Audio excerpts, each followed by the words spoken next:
Halloween night. A small American town. 15 years ago.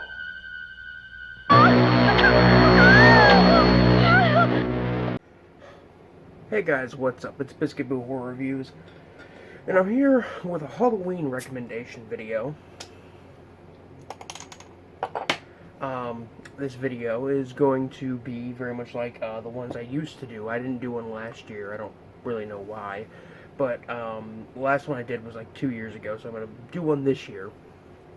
And I'm going to recommend some movies, TV shows, video games, literature, and music for this time of year. And unlike the last year that I did this, the last time I did this, which when I uploaded like 3 days before Halloween, this I'm uploading at the beginning of the month, or trying to aim for the beginning of the month.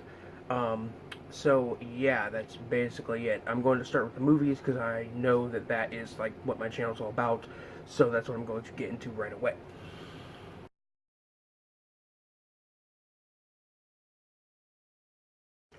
Starting off this list of movies is a 2001 horror film from director Larry Fessenden, director and actor Larry Fessenden.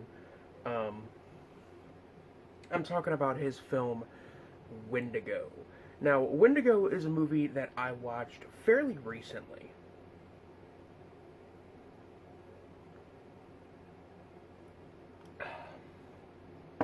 It's a film that has to do with a family moving into, well, not moving into, but they're going to stay at this house for essentially kind of a vacation. And when they get there, right when they get there, they encounter some locals that aren't necessarily friendly. The son encounters a local Native American man who tells him of the legend of the Wendigo, a man-eating beast that lives in the forest. And it kind of goes downhill from there, getting more and more creepy and interesting. This is a movie that was on my list for a while, was on my watch list for a while, and when I finally watched it, I was like, wow, that's actually really good. Why does this only have like a 5.0 out of 10 average rating on IMDb? Like, this is actually a pretty cool movie. Other than, you know, the ending, which I personally don't mind, some people don't like it. And the fact that the editing is a bit, tries to go for a kind of stylized feel, and it ends up being kind of poorly. It's one of those styling choices, one of those editing styles that has not aged very well, from the early 2000s when it started. But yeah, I should also just mention right now that these movies and stuff I'm going to be recommending are stuff that I've watched recently. Some of them, you know, might not be that underseen or obscure, but I kind of want to talk about them anyway because they're stuff I saw recently that I thought was good. But yeah, first movie is Larry Fessenden's Wendigo from 2001, I think. Yeah, 2001. Up next is a 1989 found footage shot on video film titled UFO Abduction, also known as the McPherson tape. This is one that I gotta go into a little bit of a backstory on. So, this was a film shot on a VHS camcorder. Essentially, it was supposed to be released as a legit film with cover art and everything, released to video stores, but the company that like had the rights to it or something, they went out of business, and it kind of floated in limbo for a bit, and then somebody got a hold of a copy, and they essentially started making a hold of a copy of it that didn't have any opening or closing credits. It was just the footage, and people thought it was a real footage of an alien abduction, and it got traded around in VHS collecting communities for a while until the film was eventually remade and re-released, and it was revealed that, oh, this is just fiction, but people believed it was real for quite a while. And this film has to do with a family celebrating a birthday, and they end up getting, let me just, fucking, goddamn. This is a film that has to do with a family that is celebrating a birthday, and somebody is filming this birthday party. Something crashes out of the sky in the distance. They go to see what it is, and it is a UFO. This movie is pretty creepy and atmospheric and entertaining and interesting. Very engaging, honestly, despite the low budget and production values and the cheesy nature of the whole thing. I still think it's a pretty cool, pretty interesting movie. Definitely worth seeing because it's one of the examples of like early, found footage films. Because there's stuff like Cannibal Holocaust, for example, where that is an example of a found footage film. That's like the first found footage film. But this is like very much, it feels very much like the predecessor to the Blair Witch Project. But while the Blair Witch Project, its apparent, realness was a marketing gimmick, with this film it was simply because the company that had the rights just happened to go out of business. But I would still highly recommend UFO Abduction, aka the McPherson tape. It's very good, and, well, maybe very good is pushing it, but it's on YouTube currently to watch if you are interested in that. I should also mention that Wendigo is on Amazon Prime streaming in America, at least as of, when I'm recording this, which is the 2nd of October. The third movie I'm going to recommend is Gaspar Noé's Climax. This is a movie from this year. Well, it got released in the U.S. this year. That is currently my number one movie of the year. It is absolutely horrific. Even after watching the film again, it is still really, like, horrifying and uncomfortable and just anxiety-inducing. And also it is on Amazon Prime streaming in the US, at least, as of, again, October 2nd.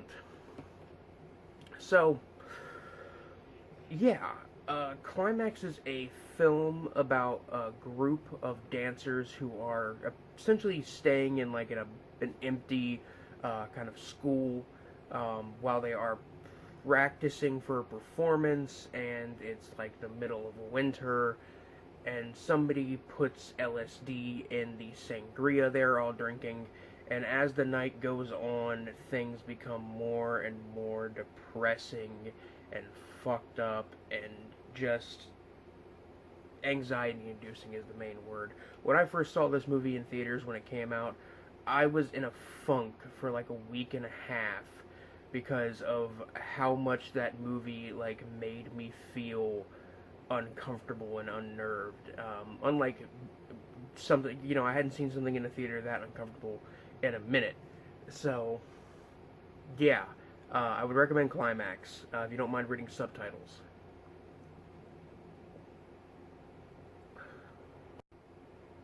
The final movie is one that is also on Amazon Prime, and it's also on the streaming service, the free streaming service. You have to watch stuff with ads, but it's not that many ads, I promise. The streaming service Tubi has this film as well, which is where I watched it originally. The movie I'm talking about is Lake Mungo from 2008. This is a movie that I think a lot of people already know about and have seen, because it's become one of those movies that gets put on lists of the greatest horror films you've never seen, It gets put on lists like that all the time. And I'm not trying to belittle it. It is a really, really great film, and I highly recommend you see it. Whether or not you're a horror fan, honestly, it's very interesting. But if you are a horror fan, I recommend it for this time of year because it's very spooky. Essentially, this is a Australian mockumentary film. It's made like a documentary, but it is not a documentary.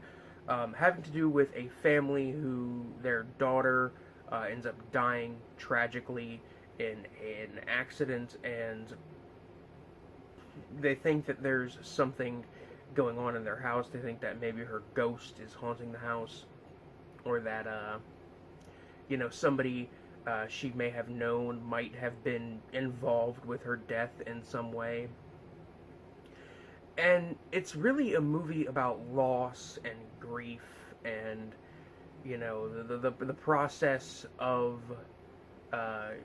you know going through something like that, um, while it also being about ghosts. It's quite the film, and I don't really want to spoil too much about it because it's just great, honestly.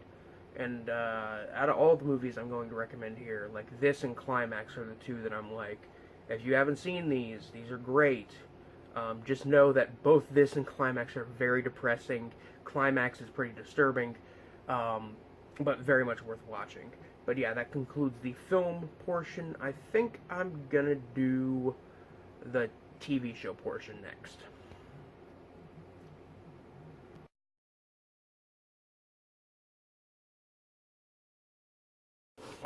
So up first for the TV shows is a new web series done by Dayton-based filmmaker Henrik Kuto.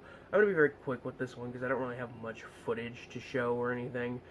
Essentially, it is his attempt at doing a kind of horror host series on his YouTube channel, which you can watch all of them. I will link some of the stuff that I'm going to talk about in the description below. But essentially, his horror host show, Popcorn Fodder, is kind of where he sits, watches a bad movie with you, and he'll interject and give trivia about the film and talk about, you know, the history and interesting stuff. There is quite literally, I forget which episode it was on, but there is one episode where the beginning rant of the episode is about how much he hates Chipotle, and it's very, very funny. If you like, you know, exploitation films, especially cheap public domain stuff, this is definitely something to check out. You know, he features stuff in the show like Messiah of Evil, which is a film I very much enjoy, as well as Driller Killer, The Devil Times 5, Bruce Lee Fights Back from the Grave, I Bury the Living, The Terror, which is another one that is very, very entertaining. But, yeah, it's basically just kind of a horror host kind of show, and I would definitely recommend it if you want something, you know, kind of fun and goofy to watch. This next one is a recent effort from the comedy group Tim and Eric. I was not the biggest fan of Tim and Eric until fairly recently when I decided to actually watch their show. You know, awesome show, great job from the beginning, and after watching it, I do actually really like their stuff. So I went ahead and watched their horror anthology series, Bedtime. God, fuck, whoa. I went ahead and watched their horror anthology series, Tim and Eric's Bedtime Stories, which only ran for like 2 seasons. But it's a very good absurdist horror comedy series, with there being, which one of my big problems with Tim and Eric is that I don't think that they're very charming or good at performing comedy. They're good at writing it but not performing it. And the great thing about this show is that they don't always star in the episodes. More often than not, it's somebody else that's in the starring role. But either way, there's episodes in here, for instance, one about a doctor who removes people's toes because in the universe that episode is in, like, they believe toes are not necessary. And when they check his, like, toe quota, they notice that a lot of the toes are missing, and it turns out he's been eating all of the toes. That's all I got. That's all I can say about this show, is if that premise alone makes you think this is something I have to check out, then it's definitely worth checking out, worth seeing. There's another episode about a guy who's obsessed with eating his infant son's dirty diapers, and in order to kick this habit, he becomes the sauce boy for a fucking crime family where he makes them marinara sauce based on their recipes. What can I say? I think I've said all I can really say about this one. On to the next one, which this next one isn't even a horror series. It's just a weird fucking series on Adult Swim. Yeah, so next show is Tropical Cocktails. This one aired its first season at the beginning of this year. This is a show that is written and directed by Jim Hosking, who is the writer and director of The Greasy Strangler. So if you're a fan of The Greasy Strangler, I highly recommend you see this. This is pretty much the same exact tone and style. It's loud, gross, absurd, obnoxious, stupid, colorful, violent, creative. It is all those things and more. And while it isn't necessarily a horror series, there are episodes that do throw in horror elements, like an episode being about a serial killer that collects people's scalps and then deep fries and eats them. And the serial killer is played by Michael St. Michaels, who was Big Ronnie in The Greasy Strangler. There's another episode about a monster on the loose called the Cabbage Fizzog, which is basically a monster who has a cabbage for a head. The show has to do with, two retired cops going to live on a tropical island to be cops there because it's like, this will be a good place. There's not a lot of crime, not a lot going on. We can still keep our jobs and, live a comfortable life. And that doesn't really pan out that way on this island. So yeah, Tropical Cocktails. Somebody gave Jim Hoskins a fucking TV show. For God's sake.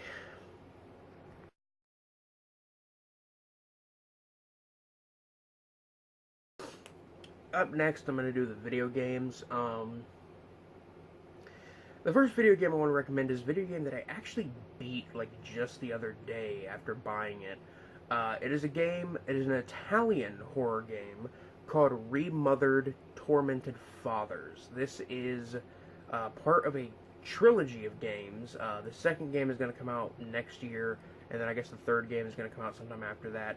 This game came out last year, 2018. And I didn't really hear anything about it, but originally it was going to be a kind of remake of Clock Tower, the famous survival horror game that was on the Super Famicom in Japan, and was remade on the PlayStation 1, which that version was released in the US and Japan. But Clock Tower is a pretty interesting survival horror kind of series, and the guy who made this game wanted to make something that was a combination of Clock Tower, Giallo films, and Rosemary's Baby and Repulsion. It's interesting. This game kind of feels like you are playing a Giallo film, right down to the really absurd, out of nowhere plot twists and crazy, unexplainable supernatural elements of the film. That's not saying that's not saying that this game is necessarily bad, mind you. It's just that if you aren't a fan of Italian horror and you play this game, you might not kind of get where it's coming from with what it's trying to do. As somebody who really enjoys Italian horror, it's right on the nose and right on the money, and I'm very excited for the second one. This is a very anxiety-inducing, intense, kind of challenging game where essentially you are trapped inside of a mansion due to circumstances that I'm not going to go into because I really don't want to try and get into the overcomplicated plot of this game. But you're trapped inside a mansion. You have to find your way out while being pursued by multiple different characters that will pursue you to the fucking ends of the earth, and there's no fucking fighting these guys. If they find you, you are dead. You can run, you can try and run, you can try to escape, but you are going to have to search this mansion up and down to find the stuff you're going to need. For prime example, there is one of the first things you encounter is a bathtub where you have to unclog the drain. Well, the plunger that you have to use to unclog the drain on this bathtub that is on the second floor of the house is in the fucking basement of the house, pretty much. You have to do a lot of backtracking and walking around in order to get these items and avoid being killed. And some people might find that frustrating. I felt like it was a good mix of, like, frustrating and, like, oh my fucking god, he got me again, and, you know, and it being actually intense. Like, I never got frustrated and wanted to turn off the game, or annoyed and wanted to turn off the game and give up. I just got kind of, I was more just scared, I guess, would be the proper word for it. It's, Remothered is a really cool game, and I would highly recommend it, especially to people who enjoy, like, the Clock Tower games, because this is very much in the same vein.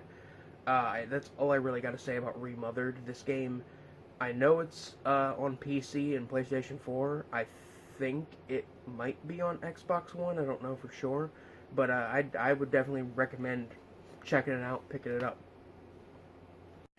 The second game I'm going to recommend to you with a grain of salt, because I've never actually beaten this game.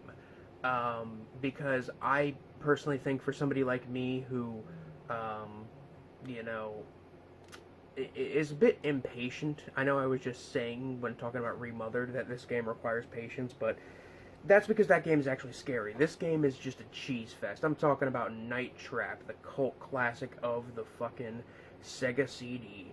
This game is essentially a B horror film where you have to protect a bunch of high school girls who are having a slumber party from being killed by vampires who are lurking around the house. That's the whole premise of the game.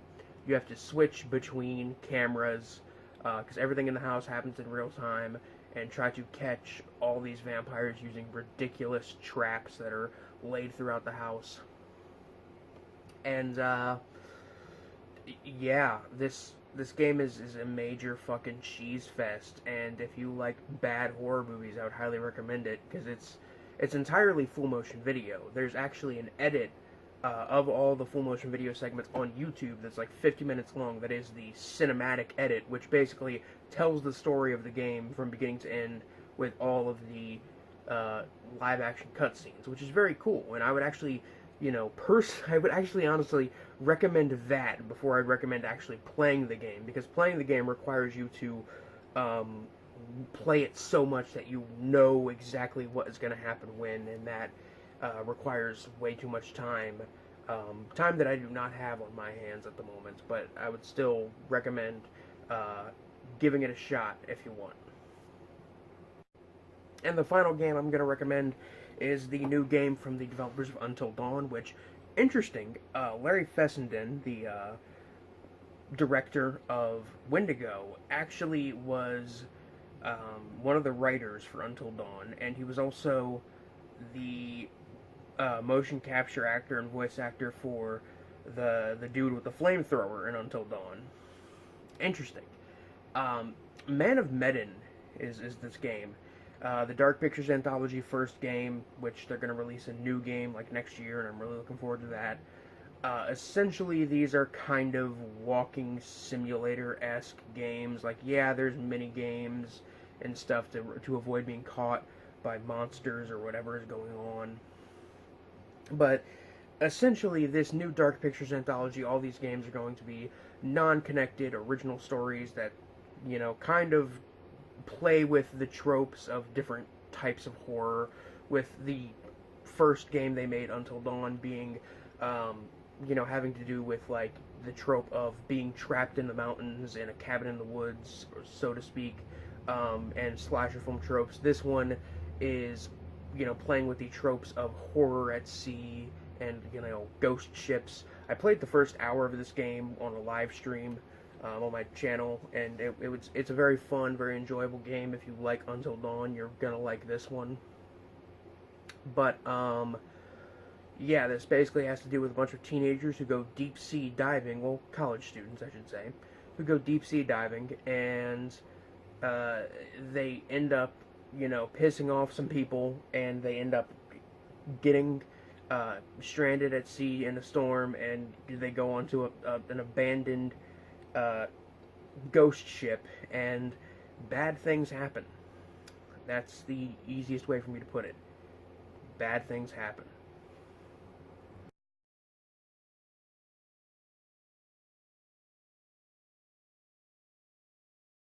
Alright, I'm back. I just had to do something real quick and grab another beer. If it wasn't obvious, I'm drinking Blue Moon. And I got an orange now. Or yeah, I should probably pour.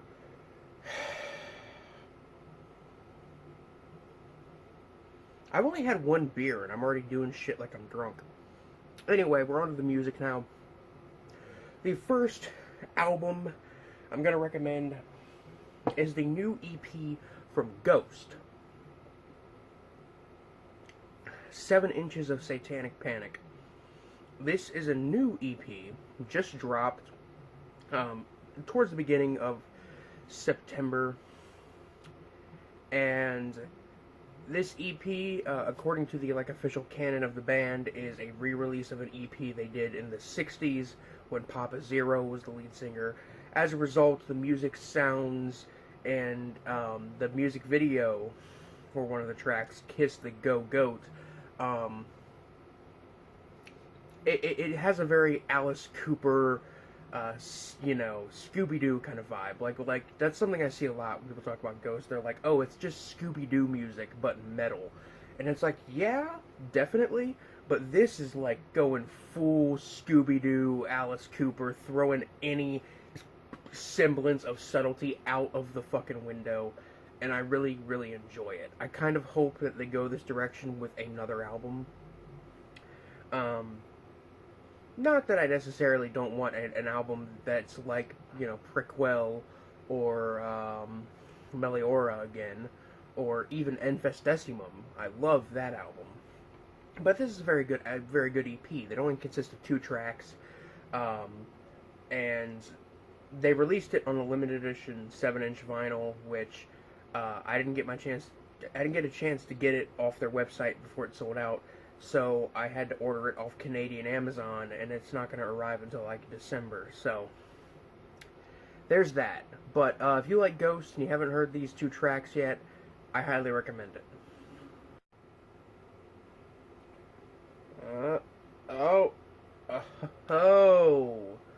We got it with the orange. So, up next we have a band that has only released 1 album during their short existence, which is a shame because they're fucking great. I'm talking about the Deli Creeps. This is a band that features none other than Buckethead in it. Now, if you don't know who Buckethead is, don't worry. I didn't know who Buckethead is until I listened to this band. Essentially, Buckethead is a musician who's done 300 different fucking albums. Some of them being solo albums, some of them being, stuff with other bands. But this album, their only album, Dawn of the Deli Creeps, I mean, if you want to count all their demo tapes and everything, you can, but Dawn of the Deli Creeps is basically a Texas Chainsaw Massacre 2 inspired avant-garde metal album that consists of tracks that are really bizarre and outrageous. Like the first track, Can I Have a Ride, which is basically just this guy asking, assuming, the listener, asking what you can assume is the person listening to the song for a ride, and then, saying, he says, and I quote, "What are those in the back, huh? 4-year-old and 8-year-old? Their soft spots aren't grown completely closed yet. There's a danger with the thumb. You might pop goes the soft spot, There's another great part where where after a while he starts kind of threatening the person who's in the car, and he says, oh, does that scare you? Is that too much to handle? I'll just cut off all your resources, your blood flow, your brain flow, your air flow, all the things that you need to be a functioning human. I'll end it. it just really devolves into like him talking to himself basically, and it's really really great stuff. The lead singer of the band is a truck driver by trade, and he fits the aesthetic of it very well. There are tracks like Hatchet, which are just kind of improv dialogue skits. The track Hatchet, to be for example, is about a guy who is trying to cut a piece of wood, and because he's not using the same kind of grip he would if he was killing somebody with a hatchet, he accidentally hits himself in the leg with the hatchet. There's a track on this album called Grandpa Bill that opens with the lines, "Hey Robert, goddammit, did you mow the lawn? I see you did it like I asked you." And then Robert says, "Oh yeah, Grandpa, I see you quit drinking again." Like, it's like weird fucking horror murder ballads, backwoods horror murder ballads. It's really great stuff. And pretty much everything I've said about Deli Creeps is everything I'm going to say about the next band I'm going to talk about, which also features Buckethead in the lineup.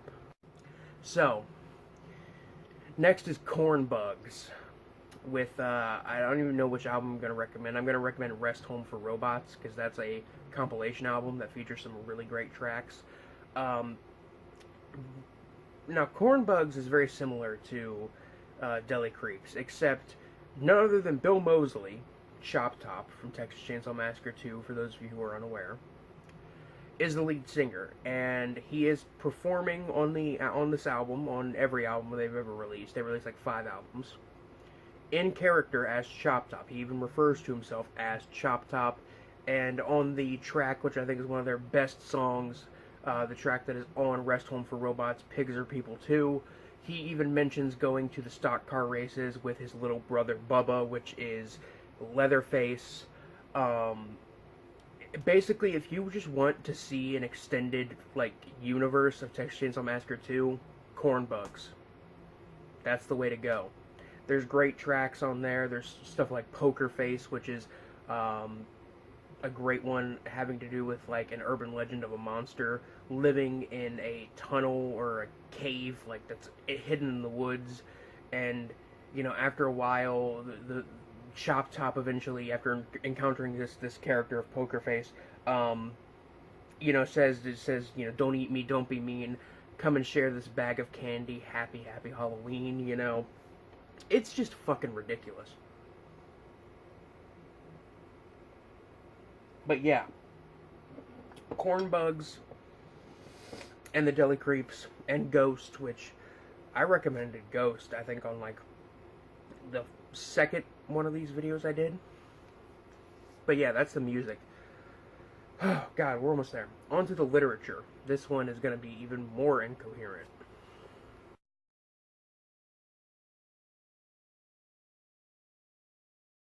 Now, as for the literature I want to recommend,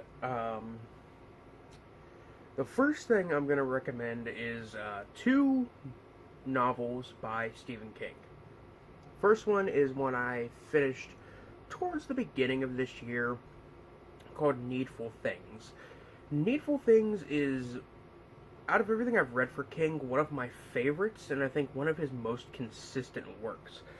One of my problems with Stephen King as a writer is that, more often than not, he tends to, when trying to do a big reveal, or a big scare in his books, more often than not goes into the realm of unintentional comedy because he goes so over the top with it.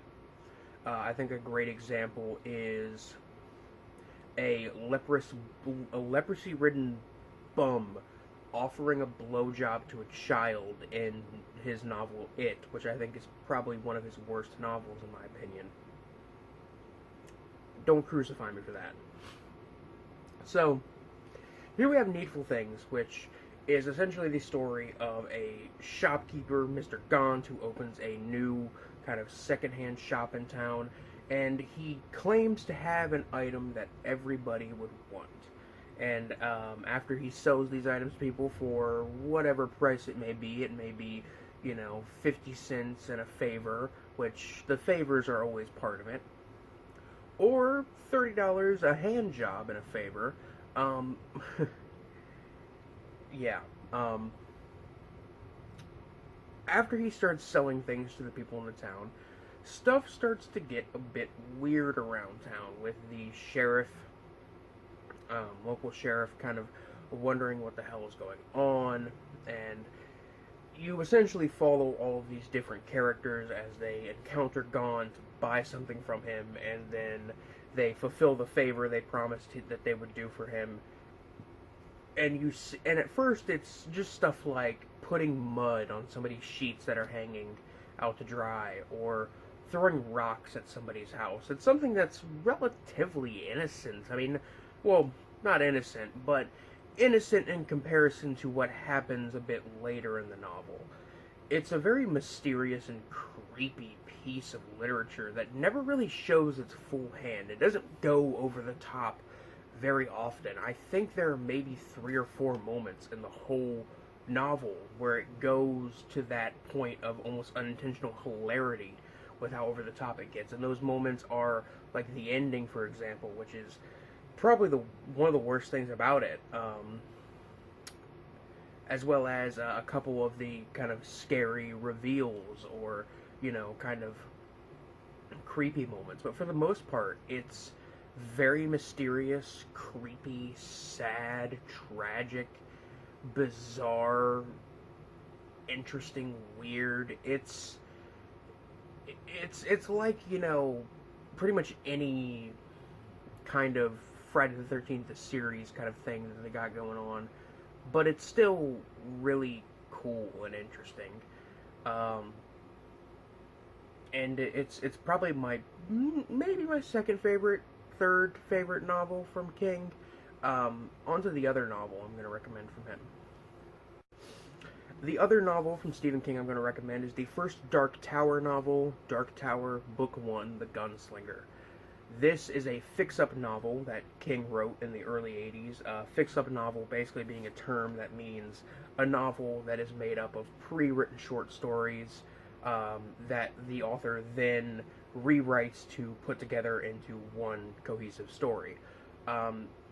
Essentially, the Dark Tower series is a series of horror, fantasy, western novels that King did.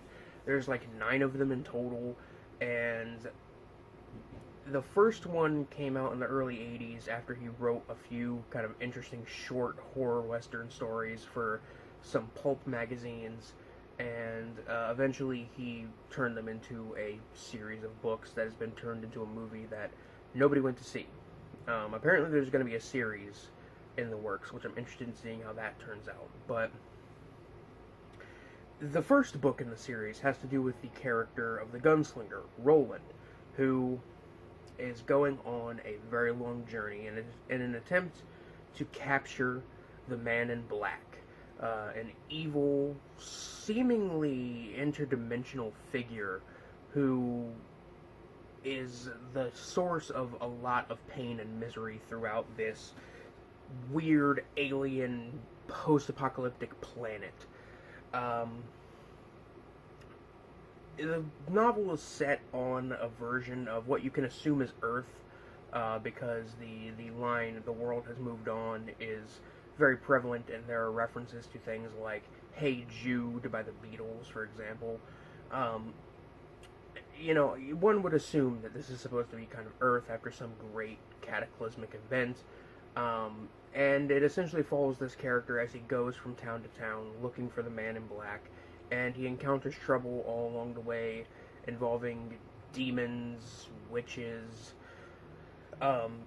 religious zealots. In fact, one of the first things that happens to him, I'm not going to spoil it, but it involves a lot of innocent people being killed. It's a very dark and, dare I say, depressing kind of piece of literature. And it's also one of the most perfectly mysterious and well-written things King has ever done, which is weird because I didn't know any of these books existed until the film adaptation started to go into works. But yeah, I didn't even know it existed until the film adaptation happened, and I read it and I'm like, oh, okay, this is actually really great, and it never really shows its full hand, and even when it does in a way that is interesting and still very cosmic and otherworldly. It's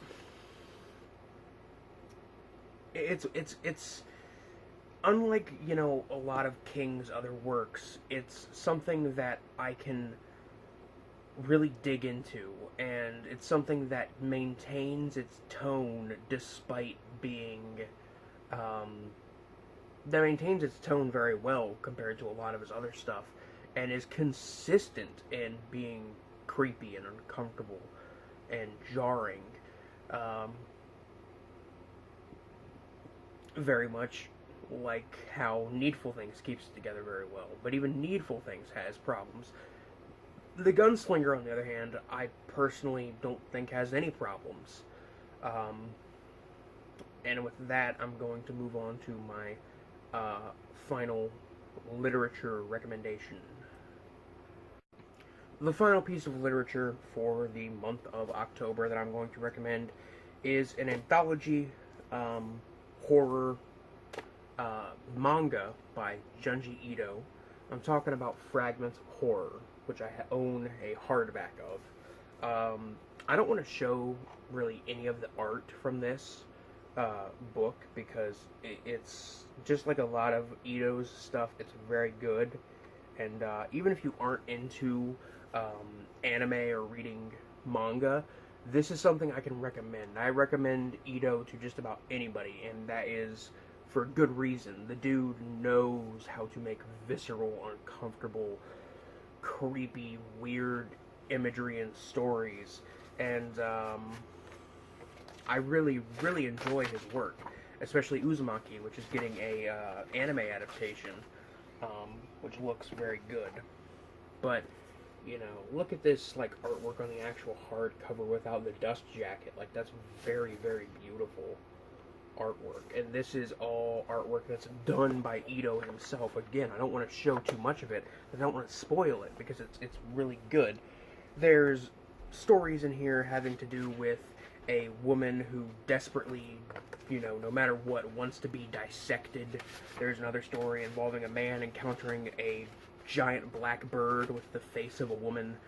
There is another story about a woman and her fiance essentially moving in together, and she discovers a horrible secret his family harbors. There's a really great one in here about a guy that wears a red turtleneck, and it results in him encountering some shit. Well, a turtleneck, I should say. And it encounters him encountering, and it involves something very horrible and squeamish happening to him. In fact, this is him on the cover screaming, which is obviously a reference to The Scream. And if you've read this before, you'll notice all of the little Easter eggs and references to all the different stories right on the cover. For instance, there's the Blackbird. There's the guy in the fucking shirt. It's a very, very good, and I would recommend almost anything from Ito. But this one I would really recommend because this is a good mix of stories, both, weird body horror, wild, otherworldly, cosmic stuff, and then you got just some spooky, sad stories. It's a very good, mixed bag of stories, and not all of these stories are great. But I think they're all pretty good, and I would definitely recommend reading this in particular, at least for this season, again, I'd recommend any Ito, but this in particular, I don't hear a lot of people talk about this, and this is a good example of the different kinds of horror he can do as an author. I also have just a stack of Ito manga here, 3 of which are hardback, which I will, get into those in a different video on the channel. But as of now, that concludes this video for horror recommendations for Halloween. I hope you guys have a good month, and I hope to maybe do a Halloween special or something. I don't know what I'm going to do. Anyway, guys, it's Biscuit Boo, Horror Reviews, signing off. Peace.